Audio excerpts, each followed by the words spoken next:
He's tired. He's really tired. You had red eye flight last night? I landed about 8:30 this morning. Oh. No, I'm a little whipped. Yeah. But, nobody really expects much out of me anyway, so this should be easy. This should be a cakewalk. Ladies and gentlemen, Jim Beaver.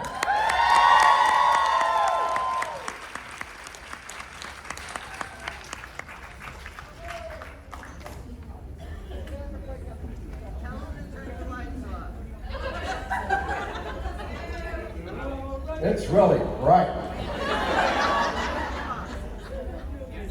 I think even with them off, it would be really bright. How are you? Okay, well, thanks for coming out on a Tuesday afternoon, or whatever this is. I know most of you probably only showed up because my daughter Maddie is here somewhere. Oh, there she is. She's my reason for living and my reason for sometimes regretting it. Anyway, yeah, I'm delighted to be here in Oakland, or Omaha, or no, we don't go to Omaha. Not after Rufus. I'm tired. So, how are you guys? No, individually. Good. No, okay. Let's. I'm gonna stop trying to be entertaining and just. How about some questions? You got one? Yes, I do. Or did you just line up for the hell of it? No, I waited a year to ask this. Oh, wow. So this is sort of a combo question. Uh-huh. You're the guy, so stop underselling yourself. You are the guy who got to say the iconic sentence, "Family don't end with blood." That sentence.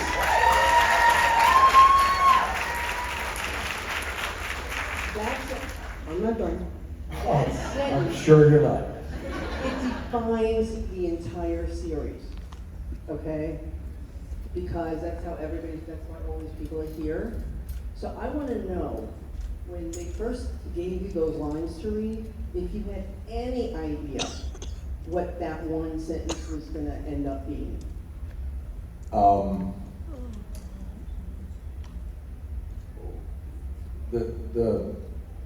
The long answer is no.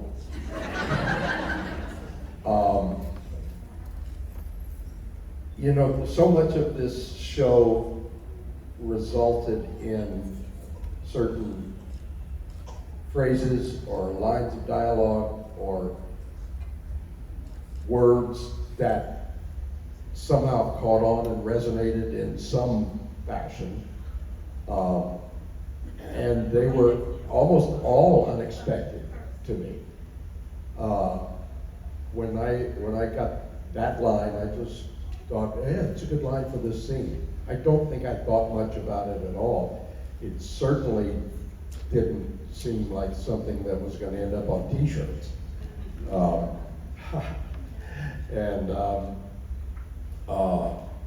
But I'm really happy that it did, because it's a positive line. It's a line that deservedly resonates far beyond the mere episode it was in. So yeah, I'm happy about it, but I didn't have a clue. But I tried to talk them out of idiots, so what do I know?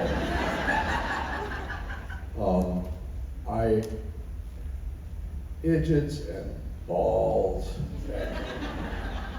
I didn't expect those to take off either, and it wouldn't have bothered me if they hadn't.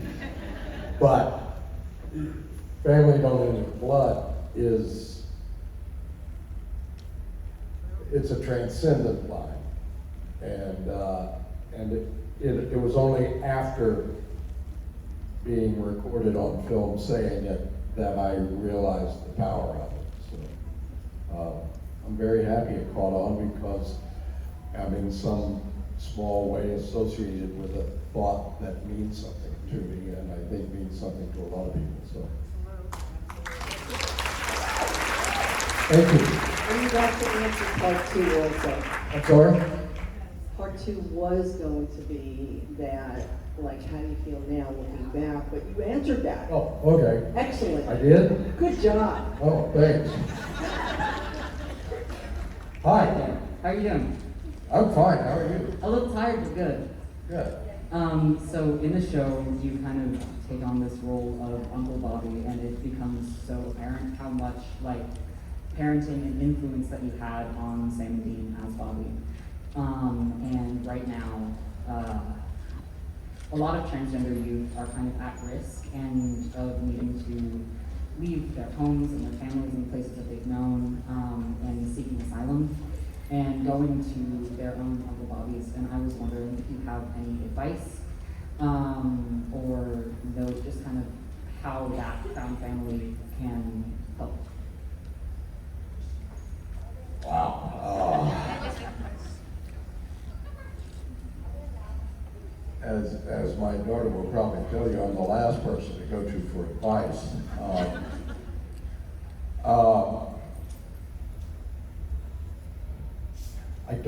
I don't know that I have either a glib or a good answer to that, but I would say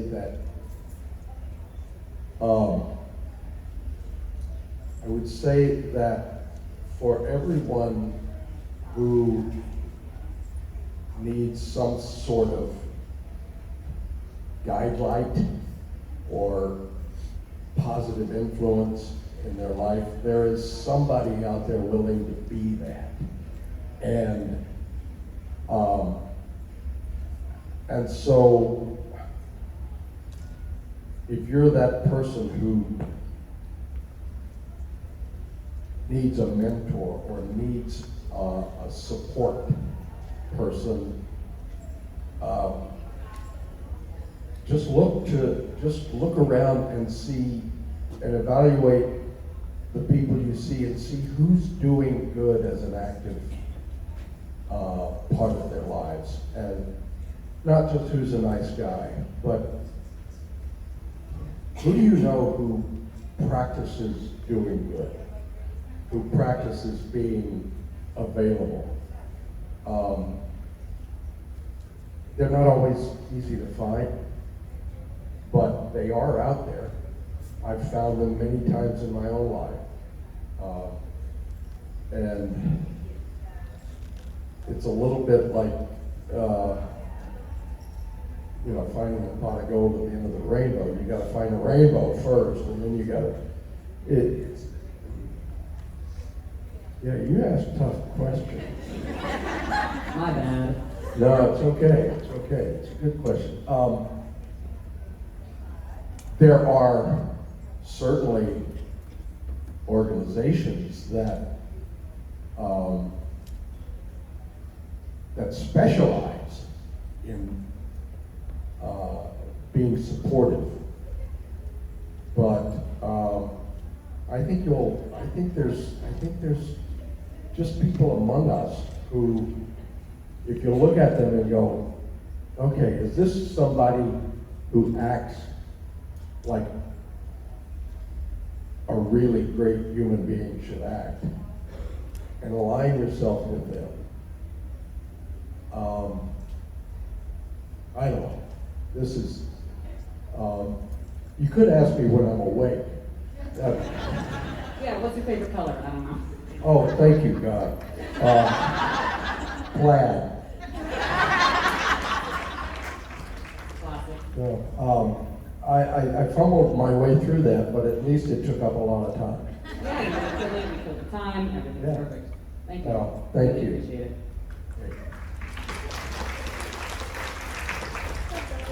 Hello. My name is Victoria, and I just wanted to know, what was it like going from a father-son relationship with Dean and Sam to Who? Sam and Dean Oh. going to basically wanting nothing to do with them and literally telling Sam, you're not a good leader, you shouldn't be in charge, I'm not proud of you. Did I do that? You're a Bobby's version. Oh, A.U. Bobby. A Yeah, version of Bobby. yeah.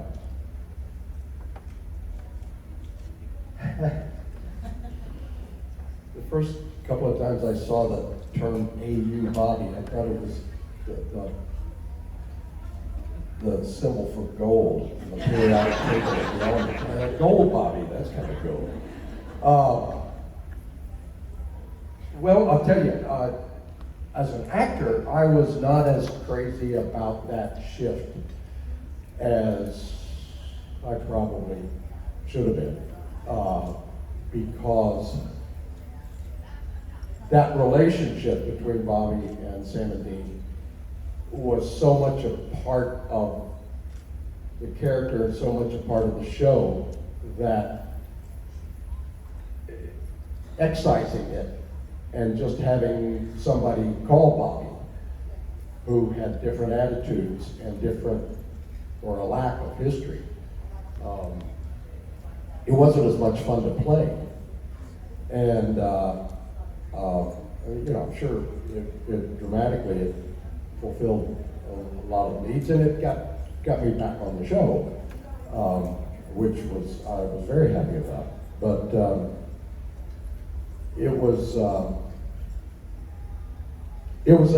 frankly, it was a little bit like coming on playing a completely different character. He didn't feel all that much like Bobby, except that he was just as irascible and grumpy, but you know, you get me, you kind of get grumpy, so, but it was not, I didn't feel as at home in the part, but I was still glad to do it because they paid rather well,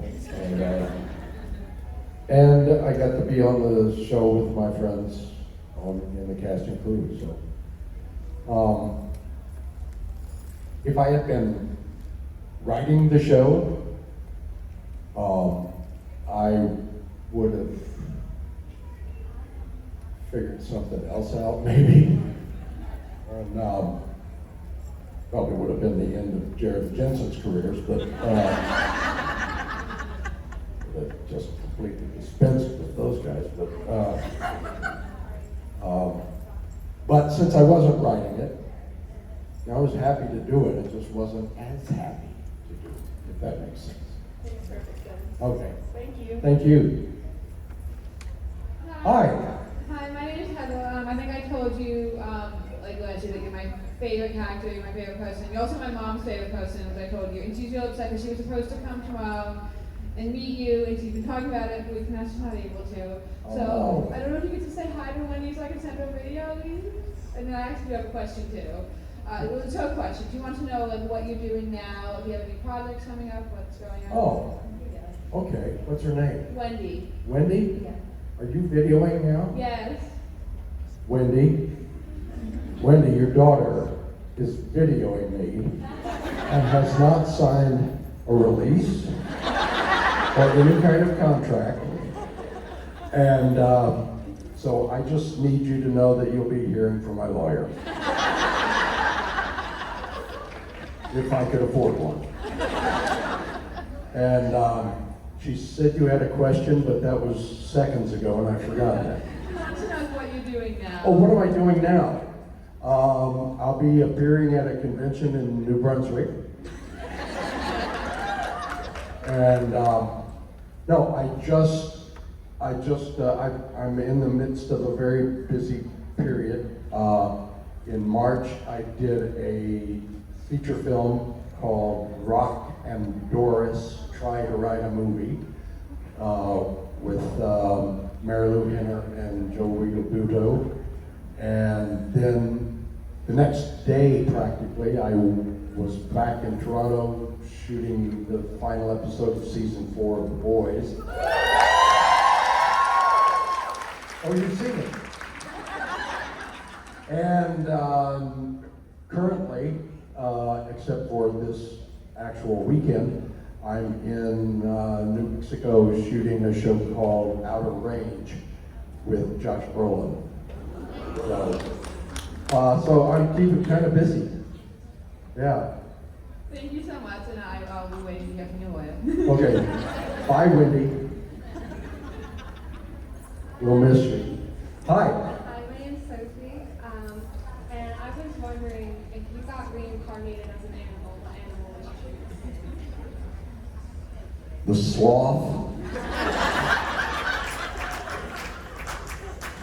I figure after all these years of being called one, I'd check it out. You've always reminded me of a billy goat or an otter. There's no in between.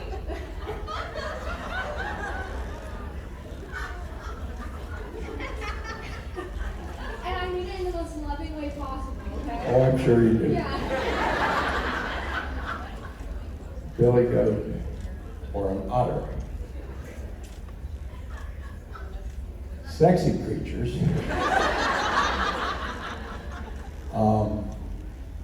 You spend a lot of time on that one, did you? Billy goat and an otter. Yeah. I bet if you put those together, you'd end up with a platypus. You could be a platypus in your next life. Why? Okay. Which animal would I be? Yeah, I think a sloth is it, because they sleep a lot. Yeah. Or at least this one would. So, otter, billy goat. Okay, thank you, darling.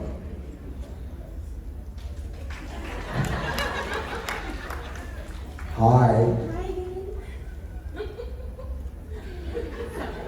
I'm like a little schoolgirl. My question is, oh my god.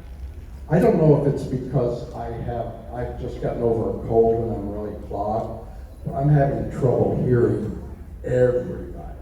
So maybe, I don't know if it's the sound system or if it's voices, but if you can pump it up, that'd be good. I can totally Oh, talk geez. loud.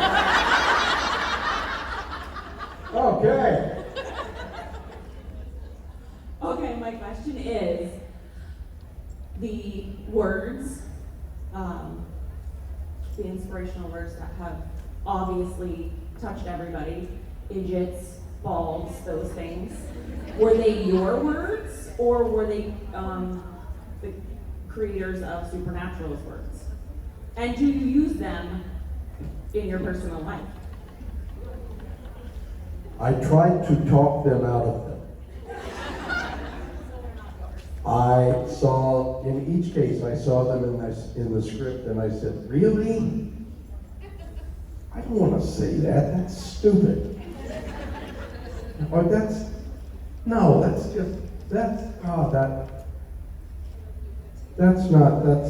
no. And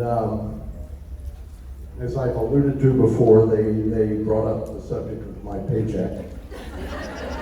And I agreed to compromise by doing what they wanted. So yeah, I did not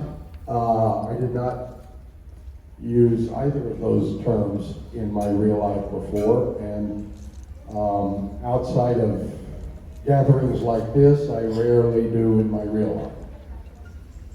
Although I do confess that